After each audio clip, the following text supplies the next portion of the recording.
Hello, and thank you for standing by. My name is Tiffany, and I will be your conference operator today. At this time, I would like to welcome everyone to the US Foods Holding Corp. Q4 25 earnings call. All lines have been placed on mute to prevent any background noise. After the speaker's remarks, there will be a question and answer session. If you would like to ask a question during that time, simply press star, then the number 1 on your telephone keypad. I would now like to turn the call over to Michael Neese, Senior Vice President, Investor Relations. Michael, please go ahead. Thank you, Tiffany. Good morning, everyone, and welcome to US Foods' fourth quarter and full year fiscal 2025 earnings call. On today's call, we have Dave Flitman, our CEO, and Dirk Locascio, our CFO. We will take your questions after our prepared remarks conclude. Please limit yourself to one question and one follow-up. Our earnings release issued earlier this morning and today's presentation can be found on the Investor Relations page of our website at ir.usfoods.com. During today's call, unless otherwise stated, we're comparing our fourth quarter and full year 2025 results to the same period in fiscal year 2024. In addition to historical information, certain statements made during today's call are considered forward-looking statements. Please review the risk factors in our Form 10-K for a detailed discussion of the potential factors that could cause our actual results to differ materially from those anticipated in forward-looking statements. Lastly, during today's call, we will refer to certain non-GAAP financial measures. All reconciliations to the most comparable GAAP financial measures are included in the schedules on our earnings press release, as well as in the appendices to the presentation slides posted on our website. We are not providing reconciliations to forward-looking non-GAAP financial measures. Thank you. I'd like to turn the call over to Dave. Thanks, Mike. Good morning, everyone, and thank you for joining us. Let's turn to today's agenda. I'll start by providing highlights from 2025, including our team's strong execution during the first year of our 2025 to 2027 long-range plan. I'll then hand it over to Dirk to review our fourth quarter and full year financial results and provide our fiscal 2026 guidance. Starting on slide 3, our 2025 earnings exceeded the long-range plan we outlined at our June 2024 Investor Day. We delivered these strong results despite a softer macro environment by continuing to focus on controlling the controllables, something that we have been doing well for the past several years. These include capturing incremental market share across our target customer types and executing our operational excellence and productivity initiatives. For the year, we grew adjusted EBITDA 11% to a record of more than $1.9 billion and expanded EBITDA margin by 30 basis points. At the same time, we delivered record adjusted earnings per share of $3.98. Our adjusted EPS growth of 26% led the industry and was more than twice our double-digit adjusted EBITDA growth rate. Now that we are one-third of the way through our long-range plan, I remain highly confident that we'll reach our 2027 goals. Highlights of our 2025 results, driven by the continued progress of our operational excellence and margin initiatives, include delivering share gains across independent restaurants, healthcare, and hospitality, our 3 target customer types, growing adjusted gross profit dollars 190 basis points faster than adjusted operating expenses, driving more than $150 million in cost of goods savings, expanding adjusted EBITDA margin by 30 basis points to a record 4.9%, extending our technology leadership position through new embedded AI capabilities, and executing our capital allocation strategy by repurchasing approximately $930 million of our shares and completing 2 small tuck-in acquisitions for more than $130 million. In short, 2025 was a strong start to our new long-range plan. Through the extraordinary dedication and focus of our 30,000 associates, we continue to execute our strategy serve our customers well, capture profitable market share, and strengthen margins. The momentum we carried into 2026 is a testament to their tireless efforts to deliver excellence to our customers. Let's turn to broader industry trends. Chain restaurant foot traffic, as published by Black Box, was down 2.8% for the fourth quarter and decelerated 230 basis points from the third quarter. Our chain business was down approximately 3.4%. Headwinds from the government shutdown, winter storms in December, and a challenged lower income and younger demographic affected industry demand. We were not immune to these events as they impacted the volume acceleration we were seeing coming out of the third quarter. While these headwinds created short-term pressure, we remain confident in continuing to grow the top line and capture profitable market share in what remains a highly fragmented industry. Despite fourth quarter foot traffic being the slowest of the year, we grew independent restaurant case volume 4.1%, which accelerated from the third quarter and resulted in our 19th consecutive quarter of share gains. In the fourth quarter, we delivered our strongest net new independent account growth of the year, increasing approximately 4.7% over the prior year. This marks our best performance since the second quarter of 2023.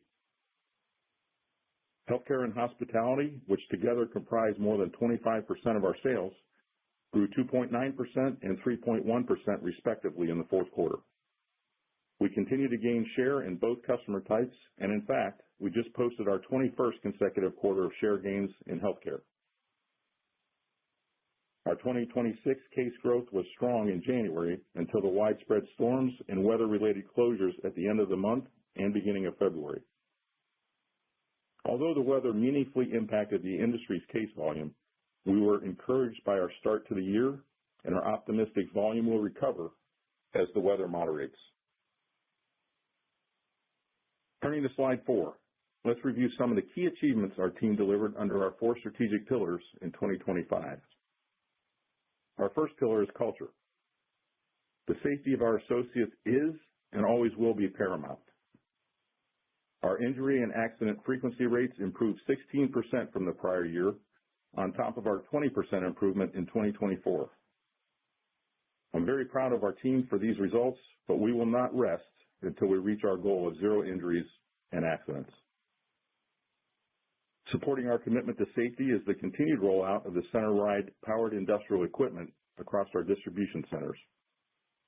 We are more than 60% through this deployment and expect to fully complete the rollout by the end of this year, dramatically reducing the potential for one of our most serious injury types. Finally, we also donated more than $12.5 million to hunger relief, culinary education, and disaster relief efforts last year.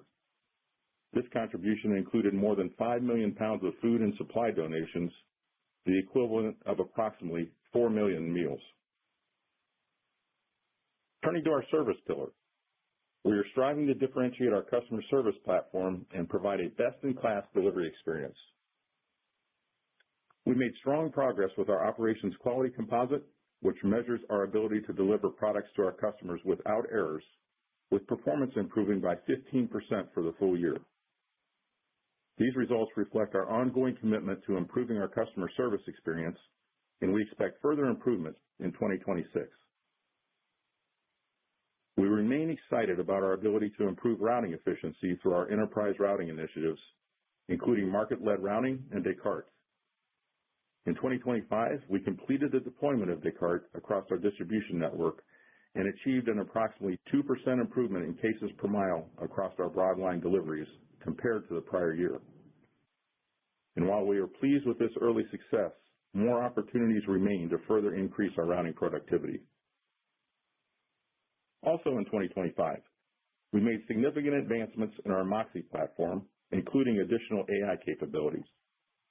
One example is the launch of our new AI-driven ordering feature, which enables customers and sellers to upload photos, PDFs, and even handwritten notes directly into Moxie and seamlessly translate them into an order, saving them both time and effort.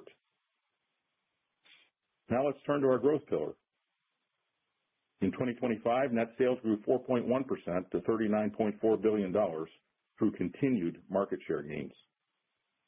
Our go-to-market strategy and consistent addition of new seller headcount, which was up nearly 7% in 2025, remain at the core of our growth plan. Pronto, our small truck delivery service, continues to expand and is now live in 46 markets, with plans to launch in 10 to 15 additional markets in 2026.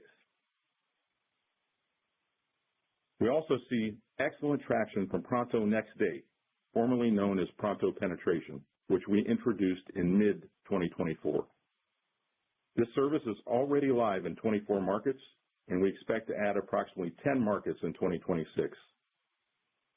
Last year, Pronto generated over $1 billion in sales, underscoring its importance as a long-term growth driver. Additionally, we remain focused on enhancing our center-of-plate protein and fresh produce offerings. Several years ago, we upgraded our assortment and focus on quality in these key product categories.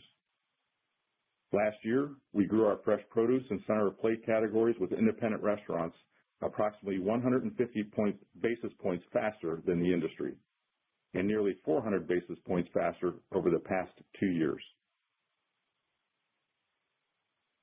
Moving now to our sales compensation change. As we discussed last quarter, we are transitioning to a 100% variable compensation structure for our local sales force, which we believe will be an additional long-term growth driver and enable higher earnings potential for our sellers. For context, currently a seller enters our company at a 100% base salary. From there, we execute a click-down process at a pace specific to each individual that moves them to a 50-50 fixed and variable mix over time. Moving forward, we will transition our sellers to our new 100% variable commission plan following a similar individualized click-down process. We believe that managing this transition well is more important than getting everyone to full commission by a date certain. As a result, while we plan to launch the new compensation plan in the middle of this year, it may take us 2 to 3 years to get the majority of our sales force to the 100% variable commission structure. We strongly believe this thoughtful transition plan will enable us to effectively and fully support each of our sellers through this important change. We are currently piloting the plan in several areas across the company, and feedback thus far has been very positive. And recently, through our Sales Leadership Academy, we have trained all of our frontline sales leaders on the design and execution of the new compensation structure. Our sales leaders have given us great feedback and are excited for the launch of our new plan. Finally, we are highly confident the new compensation structure will drive stronger alignment to our business objectives and unleash our world-class sales force to help us further accelerate long-term growth. Finally, let's move to our profit pillar. Our strong execution and margin initiatives resulted in adjusted EBITDA margin expanding by 30 basis points to a record 4.9%. We continue to drive gross profit gains and offset a portion of operating expense inflation with supply chain and other productivity improvements. I'd like to highlight 4 key drivers of our industry-leading margin expansion. We continue to make progress on cost of goods through our strategic vendor management efforts, realizing more than $150 million in savings last year. Our execution and our win-win collaboration with suppliers are delivering more than we expected. We now believe we can deliver at least $300 million of cost of goods savings over our 3-year plan, compared to our original $260 million goal laid out at our 2024 Investor Day.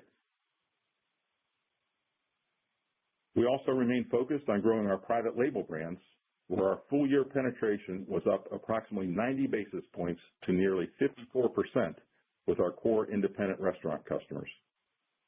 Private label growth remains a significant opportunity for U.S. Foods, as we have ample room to drive penetration higher.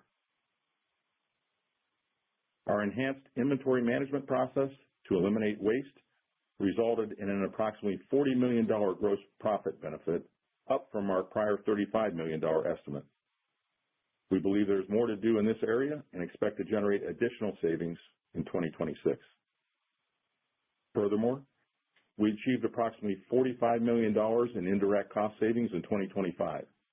This is another area where our initiatives are delivering greater benefits than we had originally anticipated. Based on the progress we've seen, we now expect to generate over $100 million in indirect savings by 2027.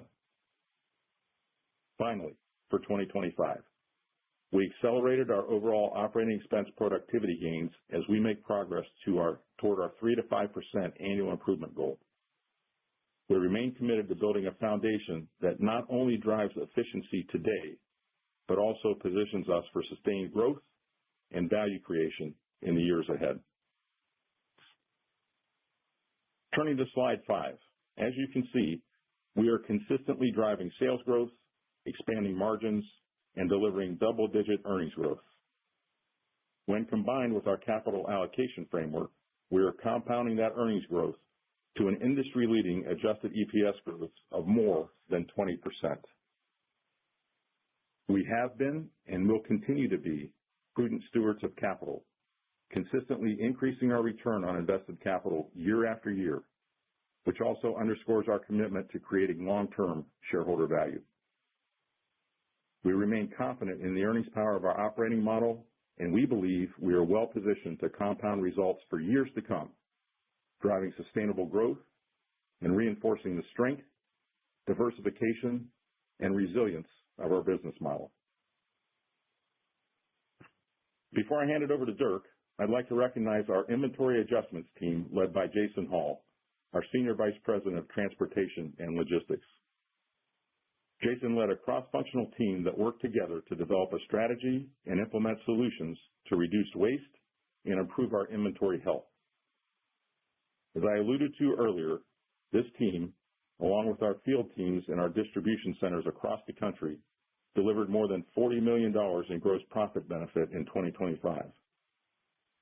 In addition to driving stronger profitability across the business, this team's efforts resulted in better in-stock performance, quality, and freshness for our customers to support sales growth.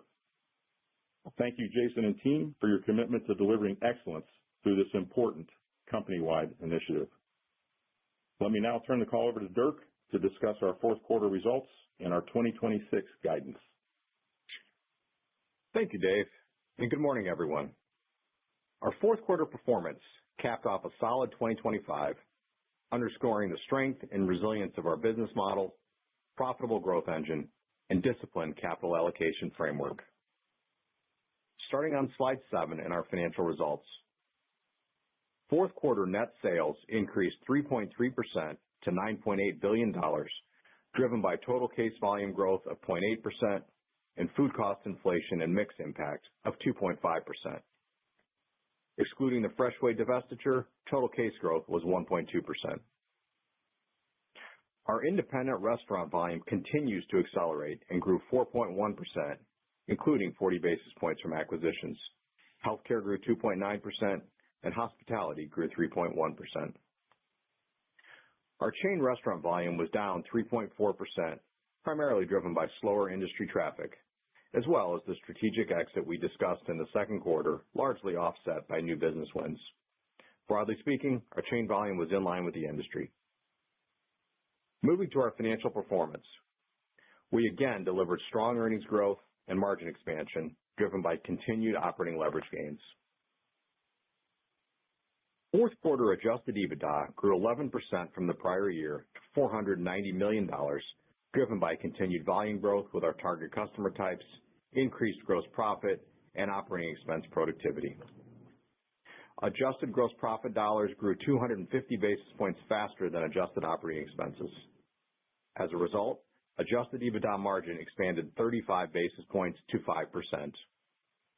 Finally, adjusted diluted EPS increased 24% to $1.04, demonstrating our continued ability to grow adjusted EPS significantly faster than adjusted EBITDA. We expect this trend to continue as we deploy our robust and growing cash flow toward share repurchases, which I will talk more about shortly. When we step back and look at the full year, our performance was strong. We grew adjusted EBITDA by 11% to more than $1.9 billion, expanded adjusted EBITDA margin by 30 basis points to 4.9%, and increased adjusted diluted EPS by 26% to $3.98, all while navigating a difficult macro environment. Turning to slide 8, we continue to drive significant gains in operating leverage, and we again grew adjusted gross profit per case faster than adjusted operating expenses per case. In the fourth quarter, adjusted gross profit per case increased by 23 cents, or 2.9% compared to the prior year. We continue to gain leverage through improved cost of goods savings, reduced waste through better inventory management, and increased private label penetration. These focus areas led to success in 2025, and we expect further improvement in these areas for 2026. Adjusted operating expenses per case increased 2 cents, or 0.3%. We continue to successfully mitigate a portion of operating cost inflation through disciplined cost management and initiatives focused on driving productivity gains. These include routing enhancements, greater process standardization in our operations, and increased savings through indirect spend procurement. As a result, fourth quarter adjusted EBITDA per case increased by 22 cents to $2.34. Our fourth quarter and full year results demonstrate our ability to drive strong leverage through the P&L. For the full year, we grew adjusted gross profit per case 180 basis points faster than adjusted OpEx per case, which is above the 100 to 150 basis point annual target that we highlighted as part of our long-range plan. In 2025, our adjusted EBITDA per case increased nearly 10%. Importantly, since 2019, we have increased our adjusted EBITDA per case by 65 cents, or approximately 40%, through continuous improvement across gross profit and operating expenses. Turning to slide 9. Our robust and growing cash flow, coupled with our strong balance sheet, enables us the financial flexibility to deliver on our capital allocation priorities. In 2025, we generated nearly $1.4 billion in operating cash flow and deployed that capital to fund strong investments in our business, execute share buybacks, and pursue accretive tuck-in M&A. As Dave mentioned earlier, we are on track to deliver our 2025 to 2027 financial targets, including generating more than $4 billion of cumulative operating cash flow over that period. Over the past year, we invested $410 million in cash CapEx to support our business and enable organic growth, including enhancing our capacity and strengthening our technology leadership. Additionally, share repurchases and tuck-in M&A remain important components of our capital allocation strategy to drive shareholder value creation. In 2025, we repurchased 11.9 million shares for $934 million and completed 2 tuck-in acquisitions for $131 million. We have approximately $1.1 billion remaining under share repurchase authorizations. Since 2022, we have repurchased 36.1 million shares for $2.2 billion. Finally, we ended the year at 2.7 times net leverage, well within our 2 to 3 times target range, and our leverage profile is the strongest within our industry. I'm also pleased to report another positive development related to our credit rating. Our corporate credit rating was recently upgraded 1 notch by Moody's to Ba1 based on our continued solid operating performance and credit metric improvement. Moving on to slide 10 and our guidance and modeling assumptions. Our fiscal year 2026 includes a 53rd week, which is expected to add approximately 1% to total case growth and adjusted EBITDA growth. This assumption is included in the fiscal year 2026 guidance we are providing today. We expect to grow total company net sales by 4 to 6% compared to the prior year, driven by total case growth of 2.5 to 4.5%. We are projecting independent case growth of 4 to 7% for the full year. We expect a lower inflationary environment than we had for much of 2025, with sales inflation mix impact of approximately 1.5%. We expect to grow adjusted EBITDA 9 to 13% and adjusted diluted EPS 18 to 24%. The midpoint of our outlook for the full year assumes the macro environment remains largely unchanged. Now let's look at our first quarter outlook. Due to the severe and widespread weather-related issues that impacted the industry in January and February, many of our customers and our distribution centers in impacted areas experienced closures and other disruptions, particularly in the Southeast, which is our largest region. We have already had approximately 35% more distribution center closure days in 2026 than all of Q1 of last year, which negatively impacts our volume and cost. As a result, we expect first quarter adjusted EBITDA will be upper single-digit growth over the prior year. We fully expect we will achieve our 2026 full-year guidance despite the weather-related disruptions we experienced in January and February. Last year, we started with weather-related slower EBITDA growth in Q1, yet we ultimately delivered our full-year adjusted EBITDA and EPS targets through strong execution in the remaining quarters, even against a softer macro backdrop. I remain confident in our ability to deliver solid top-line performance and double-digit adjusted EBITDA growth. This isn't new for us. Over the past 4 years, we have consistently delivered strong, profitable growth while significantly improving our return on invested capital. While consumer sentiment remains cautious, we are optimistic about 2026. We operate in a resilient industry and continue to run our proven playbook. We are executing our strategy to enhance the customer experience, drive profitable volume growth, improve supply chain productivity, and return capital to shareholders, which enables our continued ability to compound double-digit earnings growth. In closing, I'm encouraged by our financial performance and the progress we've made completing the first year of our long-range plan. I'll now pass it back to Dave for his closing remarks. Thanks, Dirk. At its core, our story is one of growth, operational excellence, and execution, with a long runway of top and bottom line growth ahead of us. We will continue to run our proven playbook, execute our strategy with discipline, and deploy capital in ways that maximize value creation. As we enter 2026, I have strong conviction that we will deliver the remaining 2 years of our long-range plan and hit our financial targets. And we also believe we are positioning ourselves to deliver sustained growth well beyond 2027. Before we move into Q&A, I'd like to draw your attention to slide 11, which highlights what truly differentiates US Foods from our competition. A differentiated value proposition and meaningful scale across the 3 most profitable customer types in the industry: independent restaurants, healthcare, and hospitality.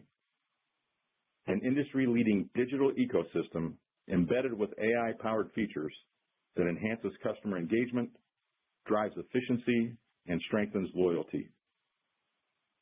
Substantial opportunities ahead to drive sustained, profitable growth as we are in the early innings of our operational excellence journey. And finally, industry-leading adjusted EPS growth, supporting our confidence in remaining a double-digit earnings compounder through 2027 and beyond. With that, Tiffany, please open up the line for questions. At this time, if you would like to ask a question, press star, then the number 1 on your telephone keypad. To withdraw your question, simply press star 1 again. We kindly ask that you limit your questions to 1 and 1 follow-up for today's call. We will pause for just a moment to compile the Q&A roster. Your first question comes from the line of Edward Kelly with Wells Fargo. Please go ahead. Yeah, hi. Good morning, everyone, and congratulations on a good quarter and the choppy backdrop. Thank you. Dave, I wanted to ask you, I mean, things have been all over the place between shutdown and weather. Certainly seems like, Q1, is choppy to date. Could you just maybe, I guess, one, provide a little bit more color on, quarter to date, volumes and kind of what you're seeing? And then if you could parse out sort of like weeks without weather, and give us maybe your thoughts on what the underlying momentum of the business. And I'm hoping that you can tie all of this to your outlook for 4 to 7% independent case growth for the year, because obviously that's an acceleration. Sure. Starting off with a great question here, Ed. I appreciate it. But as I answer that, let me go back to the fourth quarter, because I was very encouraged with the momentum that we saw. As you recall, my prior remarks about the momentum coming out of Q3 until we hit the government shutdown and the weather and choppiness there in December. We had a lot of good momentum there. The great news is we rebounded from that in the early part of January. Actually, the first several weeks were very strong, actually stronger than our exit from Q4. And then we hit the choppiness. The really good news is, since we've gotten past the weather, we're right back to where we were in early January. So the rebound it's taken a little bit just with the cold weather and, all the ice and snow. But I'm just really encouraged by the underlying momentum. I'd point out also, Ed, that the fourth quarter was our strongest organic independent case growth in 2 years. And as we've been talking about for a while, the bellwether of our growth to come is that net new independent account generation, which was the strongest in the fourth quarter. Again, it beat Q3. It was the strongest also since the second quarter of 2023. So I give all the credit to our teams, their focus on execution and driving our capability into the marketplace. So I'm really encouraged. Ex-weather, none of us can control that. It ebbs and flows, but we're controlling the things we can control, and we will continue to do that in 2026. Great. And then maybe just to follow up on the inflation guidance. I mean, obviously we're seeing disinflation. Maybe you could talk a little bit more about, your expectations there, sort of key drivers. And I'm just curious, on the surface, it seems like it would make it a little bit harder to grow gross profit per case, but the devil's always in the details. And I'm curious as to how you think about that. And then have you needed to make any adjustments on the self-help side of the story in that backdrop, or is the impact really just kind of minimal? Good morning, Ed. It's overall, as we've said many times, you're not going to hear us talk about that as a key driver. Our self-help initiatives are the large lion's share of our drivers of gross profits pretty much every quarter. So like the rest of the industry, disinflation had a bit of a negative impact in the fourth quarter, but again, we still put up strong results. I think we are still seeing inflation year over year so far in the year, and it's going to be one where you're going to continue to see, I think, more of an impact on the top line and the bottom line, and we'll manage our way through it just as we have. Great. Thank you, guys. Thank you, Ed. Your next question comes from the line of John Heinbockel with Guggenheim. Please go ahead. So Dave, 7% sales force expansion, which is a big number for you, high end of your range. Maybe so talk about what you think about the maturation of that. Is that a key factor? 26 local case growth, maybe tail end of the year, right? So is there a cadence that's later in the year? Is the sales force productivity from that 7% a key factor? And then maybe the last part of that would be when you think about improving net account growth, how much opportunity do you think is still left in lost accounts? Right? Because it just strikes me that that's still low double digit, and that could be better. Yeah, appreciate the question, Ed. To the first part of it, that 7% included some of the internal transfers that we talked about last quarter.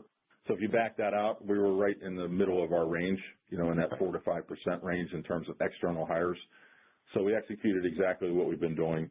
To your point, I believe that the productivity of those sellers, particularly with the number that we've had internally shifted over, will ramp up and have meaningful impact here in the back half of 26. Not to mention the consistent sales force hiring we've done over the last 3 years. I think you're starting to see that pay off. Every quarter last year, we accelerated organic independent case growth.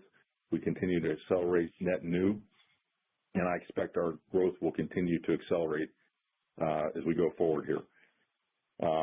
The second part of your question, sure, we run all parts of the NLP We look at all that. We've talked a lot about the penetration pressure that we've seen just given the foot traffic. Lost is an opportunity. I will tell you that lost is fairly stable to improving. It hasn't increased at all, and the opportunity remains here to get that, a bit lower. But again, given the pressure in the industry, our focus has really been on this net new, which is at the heart of our growth acceleration, and we're going to keep the team focused there. Maybe as a follow-up, right, you did phenomenally well on OpEx per case in the fourth quarter, right? But there's still an opportunity for Descartes to make a bigger impact in UMAS next year. So kind of what drove that in the fourth quarter, and I don't know how sustainable that is in your mind. Yeah, well, we had, we talked about a lot of the initiatives there in the prepared remarks that are getting traction, and so it's really more of the same. To your point around UMAS, we continue to implement that. We're about 80% implemented across the company now in our key markets. We'll finish the UMAS rollout here by the middle of this year. And again, that's the template for consistency in roles and job functions in our operations, and it's had a meaningful impact. On Descartes specifically, we commented on a 2% increase in cases per mile. We think there's at least that much opportunity again now that we've got that fully deployed across the company going forward. So we're expecting continued and ongoing benefit from that rollout. And John, just as we talked about last quarter when OpEx was a little higher, you have shifts from year to year that can happen from quarters. So any given quarter, you can be higher or lower on costs. And really, I would think about if you look at all of 2025, we were up 10, 11 cents. So you saw it really come to fruition where we offset a portion of our cost inflation with the productivity things that Dave's talked about. Thank you. Thank you. Your next question comes from the line of Lauren Silberman with Deutsche Bank. Please go ahead. Thank you, and congrats on the quarter. Dave, you talked about strong net new business. Of course, you talked about strong net new business growth this quarter, which is accelerating. Is the net new business primarily driven by your headcount growth, or your existing salespeople expanding their book of business? And then, are you seeing any change in the competitive environment, or things getting more promotional? Yeah, Lauren, I would say that it's coming from both. Our existing sales force being increasingly productive, as well as, and that's why I mentioned our consistency in hiring sellers over the past 3 years. That productivity continues to ramp up across all of our cohorts. And so this is our model, right? A mid-single-digit headcount increase year after year, continuing to do route splits effectively as they make sense, seeding new sellers with business. They build from that. The sales reps that you take that business from, you pay them for that business for a while as well to encourage them to make sure those transitions are smooth, and then they go build a new book of business. And so that's the model, and it's working quite well for us, and I expect that to continue. To your second question around promotional activity, it ebbs and flows, Lauren. I would say, the promotional activity we've seen, and I think there's been some talked about publicly here recently, has been, particularly at the QSR level and all that, and some in chains. But I don't see that that's changed a lot here from the last quarter. I think we saw similar effects, but I wouldn't see it increasing from here. We'll see what happens with foot traffic, but that promotional activity ebbs and flows. It's always there. I wouldn't point to anything significant right now. Okay. And then just a follow-up on the sales comp change. I believe you mentioned it could take 2 to 3 years to transition everyone to the new structure. It sounds a little bit more gradual than I think what you were originally communicating. Is that a fair takeaway? And any sort of feedback or attrition that you may be seeing? Anything else that you could share? Thank you. Yeah, so actually it's not a change. And what I'm trying to do here, because I know there were a lot of questions about it when we first began to talk about it, was just provide more clarity.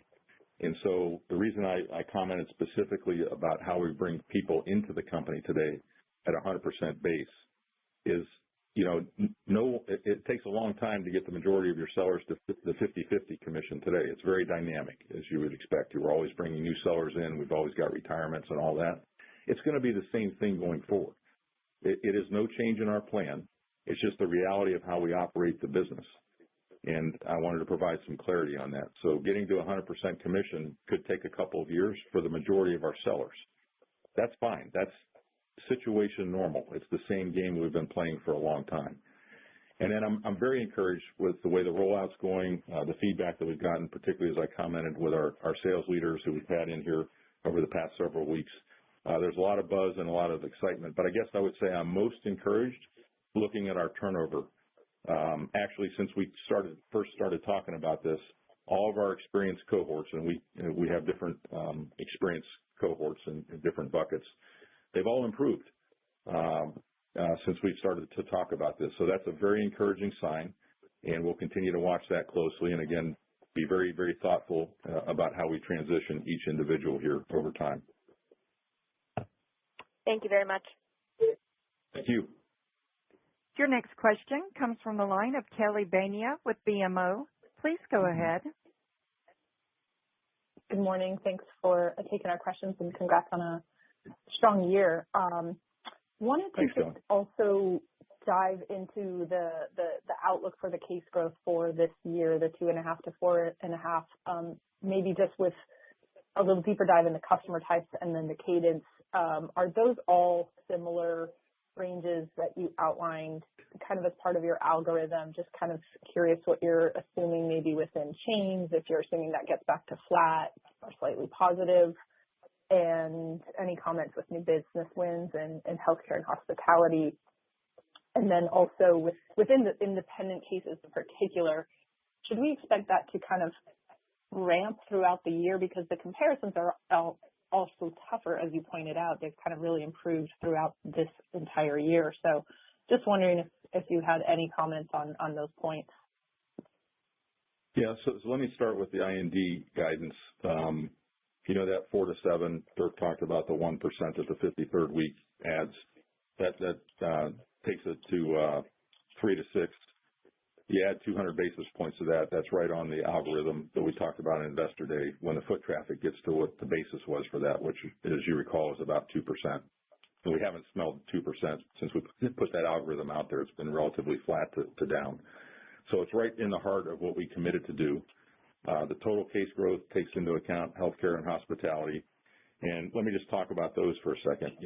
We're very encouraged by, we talked last quarter about the $100 million of onboarding in both of those target customer types. We expect to have all of that fully onboarded by the end of the first quarter here. And I would also tell you that the pipelines for both of those have never been stronger. So we expect more through the course of time.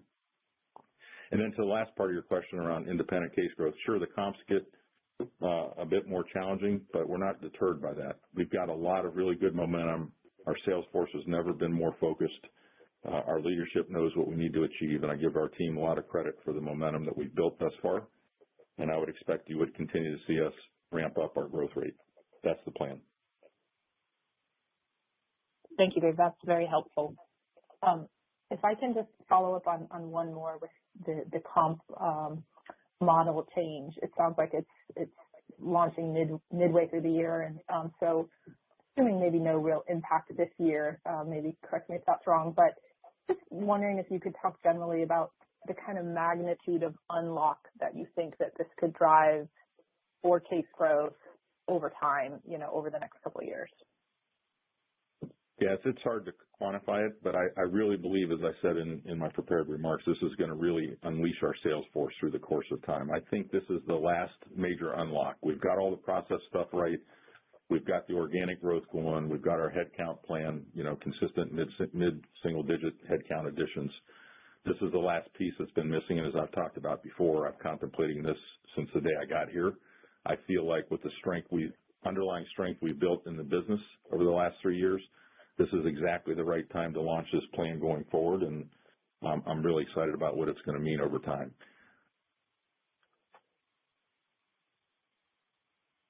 Thank you.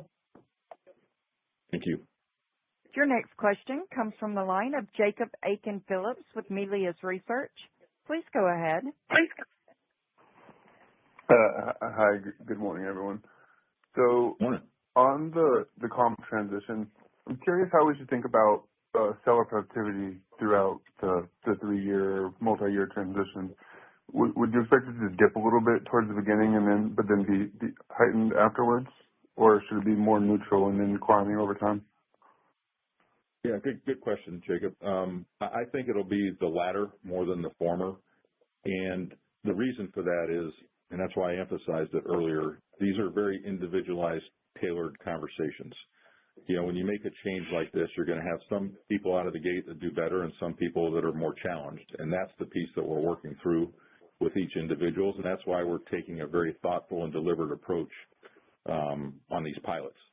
There's a lot, when you got a sales force of over 3,000 people, you want to do this well and you want to have those individual conversations and make sure you're making the right decisions. So I would not expect us to step back. I would expect us to be neutral to going forward with this, as we implement it. Got it. And then separately, as you continue to layer in AI capabilities into Moxie and across your platform, should we think about that mainly as a cost productivity tool, or do you see revenue and wallet share upside as well? Yeah, good question. I think it's both. And, we've talked about, since we implemented Moxie over 3 years ago, that we've seen that the customers that use Moxie buy more from us on average and they stick with us longer. So there is growth upside to it as well.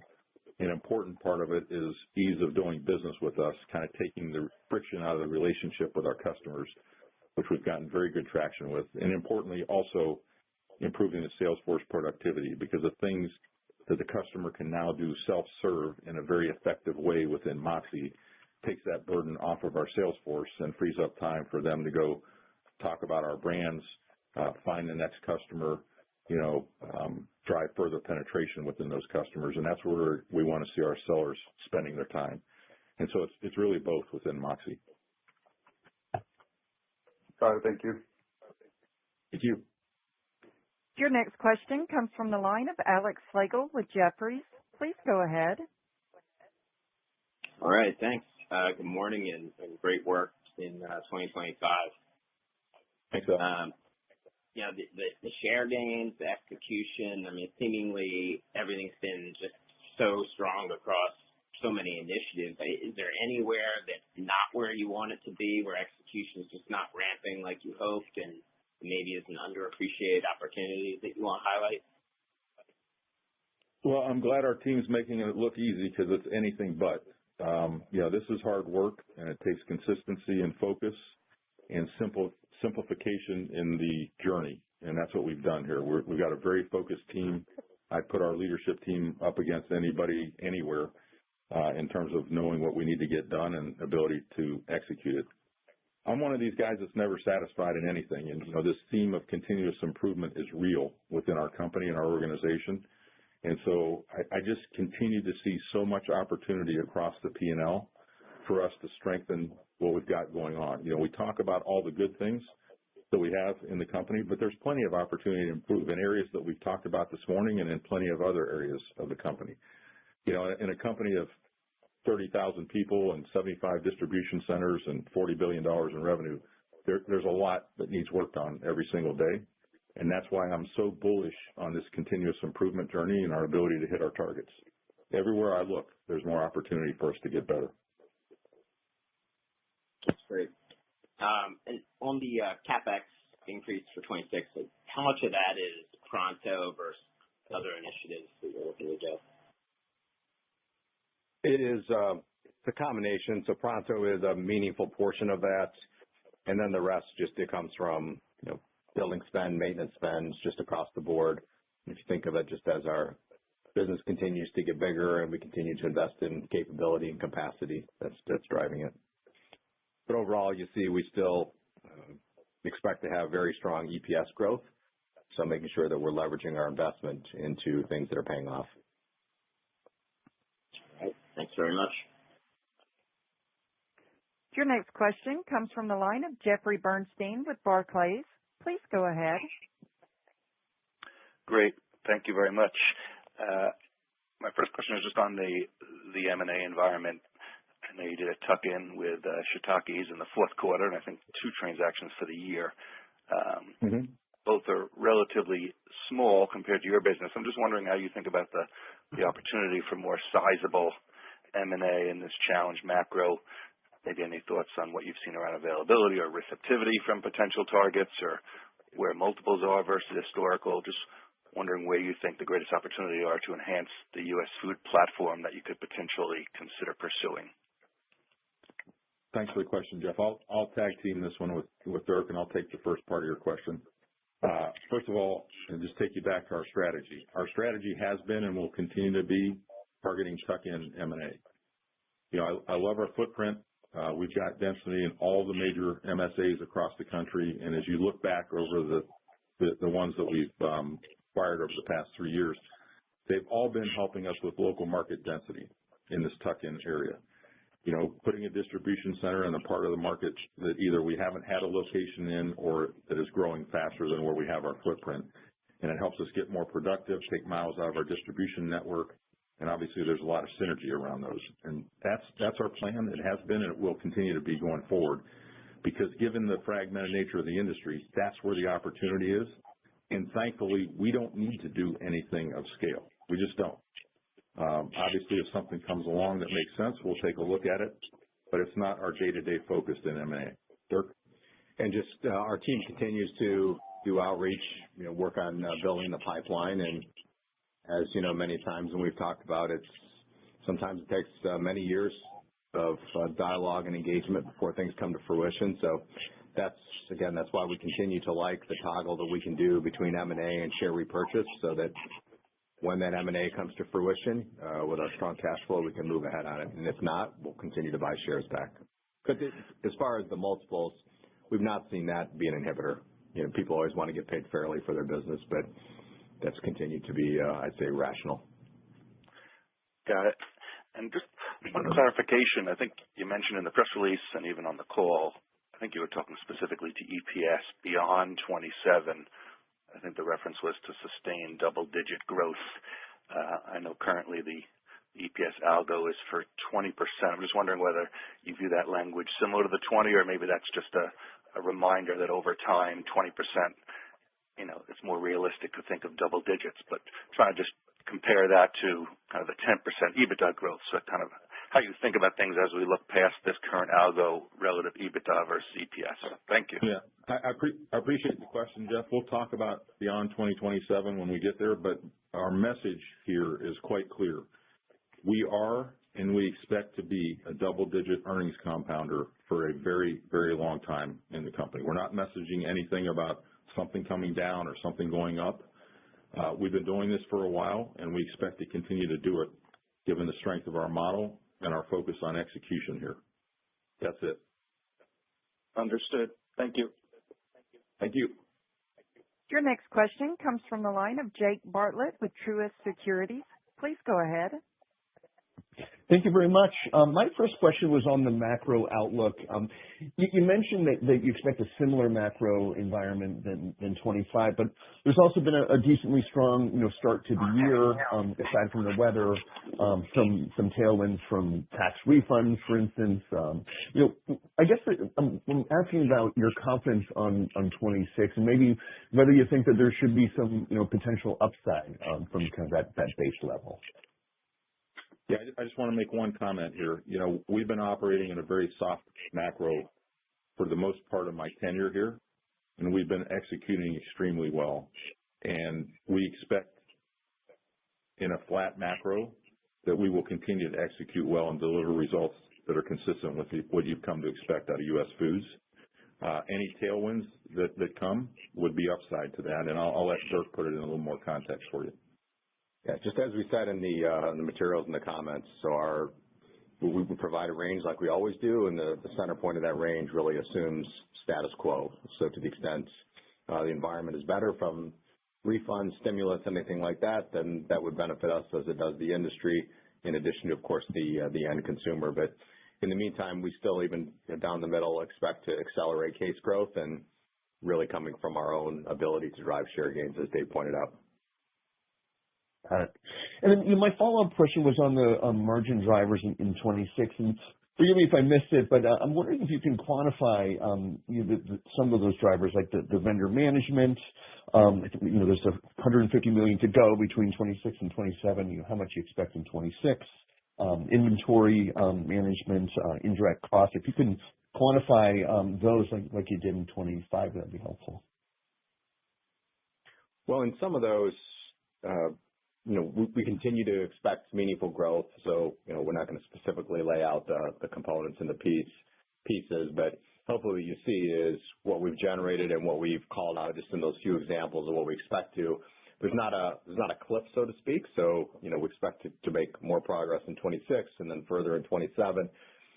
But, quarter after quarter, hopefully what you continue to glean from our commentary is when we talk about this portfolio initiatives that continues to mature, advance, some of them that come on, come off, that is how we're managing the business. And that's part of how continuous improvement works and driving that through gross profit, through productivity. And so each of those will continue to generate significant value. But hopefully when you think about continuing to improve EBITDA margin, you see that concreteness that is there from specific things that we're doing. And we've provided that level of transparency that is really unprecedented in the industry as far as where values are coming from. And we think that's important. So you and investors build that confidence that US Foods will continue to build upon what we've done the last 4+ years. Great. Thank you very much. Thanks. Your next question comes from the line of Mark Carden with UBS. Please go ahead. Morning. Thanks so much for taking the questions. So to start, another one on the compensation shift. Just now that the news has been out there for a few quarters, have you seen any shifts in your ability to attract the kinds of salespeople you'd like to get from an experience standpoint? So by that, do you see a higher proportion of more seasoned salespeople perhaps seeking you out than they may have before? Just any change in composition from the pool? Yeah, Mark, I would say it's still early. We haven't had a lot of shift in that at this point. And recall that we don't typically hire competitive reps for the majority of our sellers. That's a minority of who we sell. I expect over time that will continue to be the minority of who we hire. But we do expect to be able to attract some experience over time. But really no shift. I think it's early days yet. But again, I would just underscore we do not have trouble attracting new sellers to the company. Continue to bring new ones in, have new cohorts every month. Got it. Makes sense. It's helpful. And then on the OpEx front, there have been some recent labor contract announcements in the industry that have included some meaningful bumps in compensation. Just how are you thinking about labor's impact on your OpEx per case in the year ahead? And then would you expect incremental productivity gains to be able to fully offset any pressure? Sure. Good morning, Mark. I'd say, what we've seen is not that dissimilar to what we've seen over the last 3 or 4 years.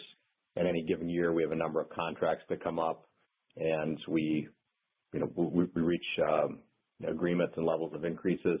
In a number of cases, they're catching up with increases we've given other groups in prior years. So I don't expect it to be any meaningful change to what we've seen from a OpEx trajectory. And we still feel highly confident in our ability to grow GP dollars to 100 to 150 basis points faster than OpEx dollars. Great. Thanks so much. Good luck, guys. Thanks.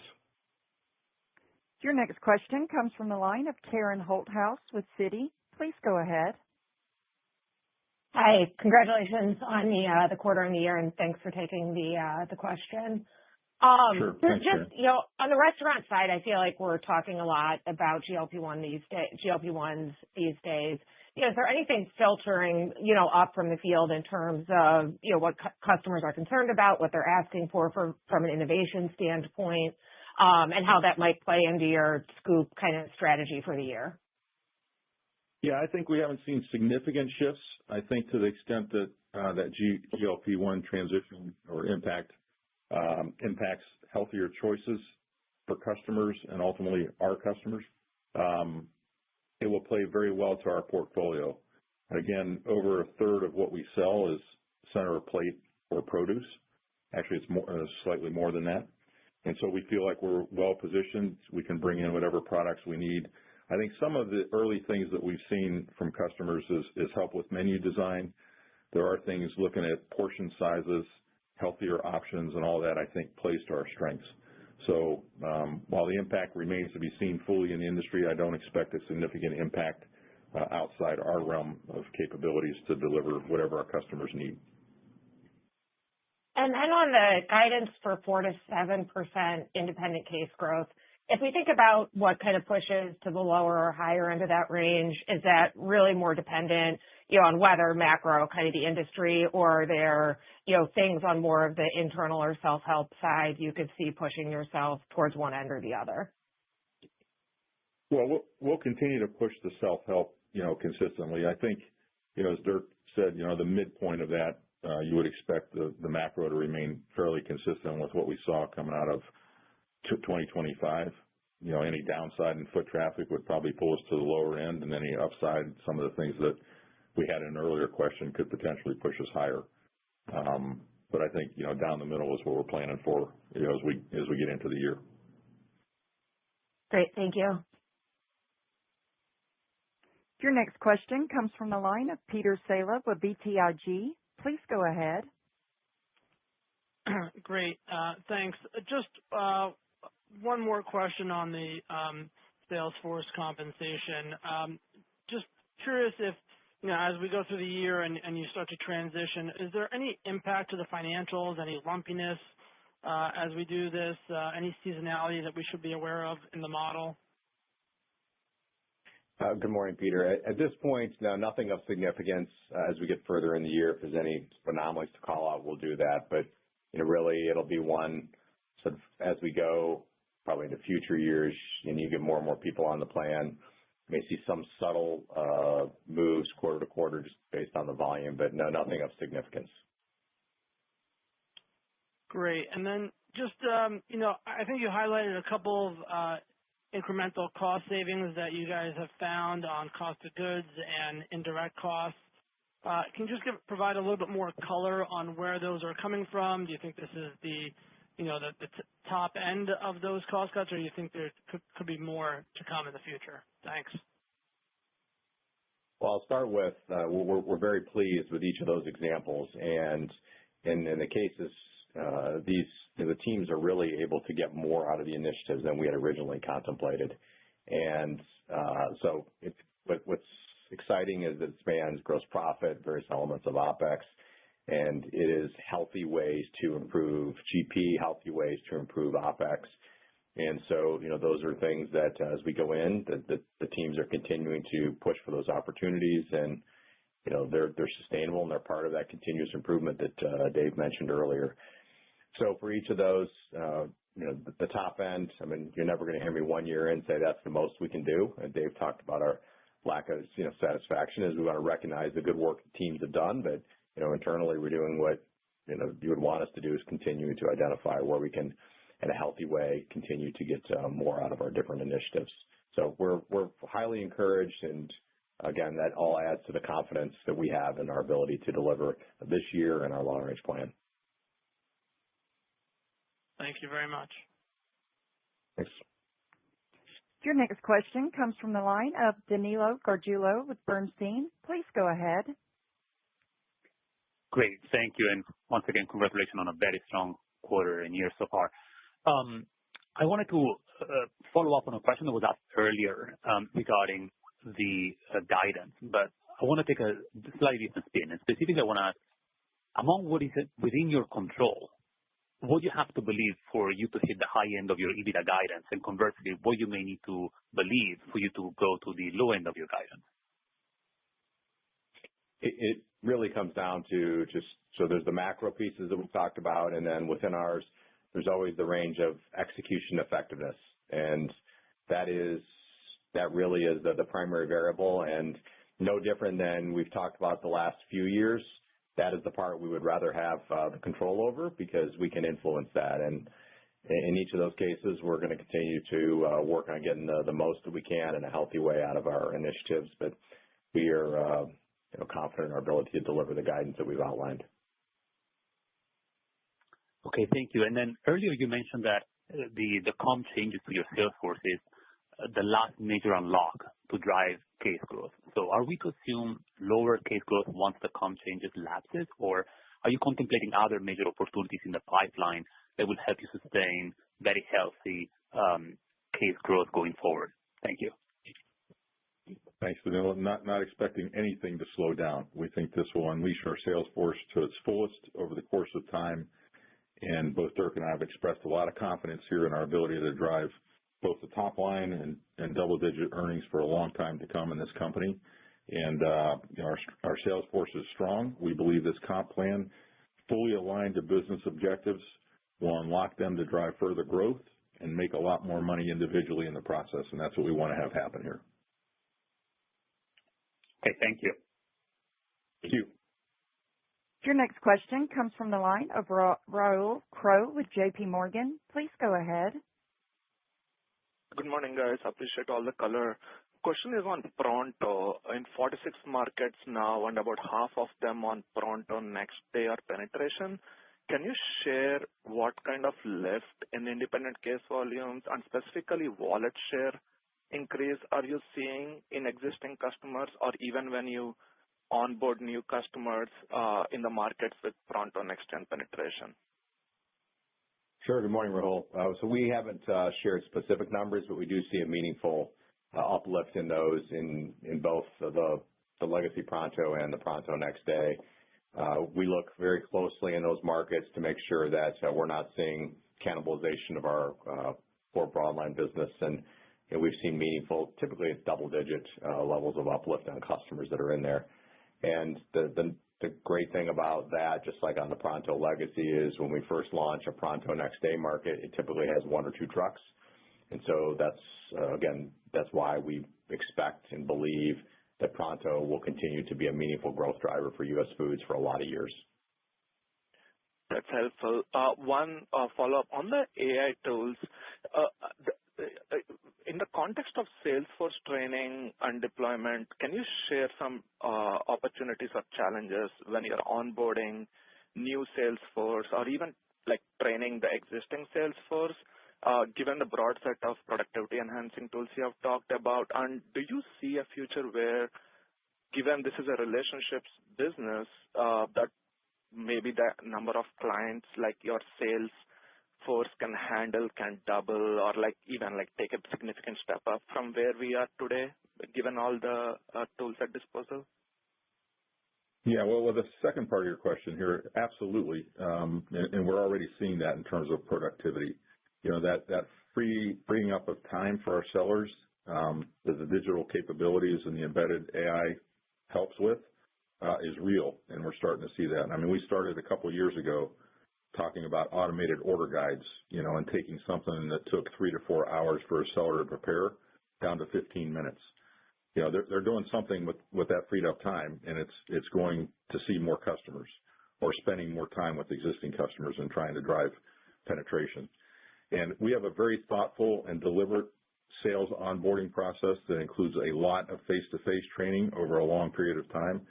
But as you think about areas where AI could help in the future after the initial training, things like product training and all of that could be an area of opportunity for AI, and we may or may not be already thinking about it and doing some of that.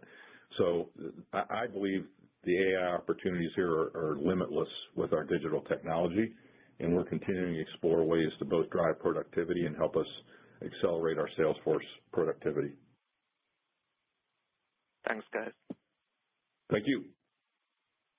Your next question comes from the line of Margaret May Binshtok with Wolfe Research. Please go ahead. Hi, guys. Thanks for taking my question. I just wanted to ask, it seems like you guys are seeing some acceleration in private label penetration.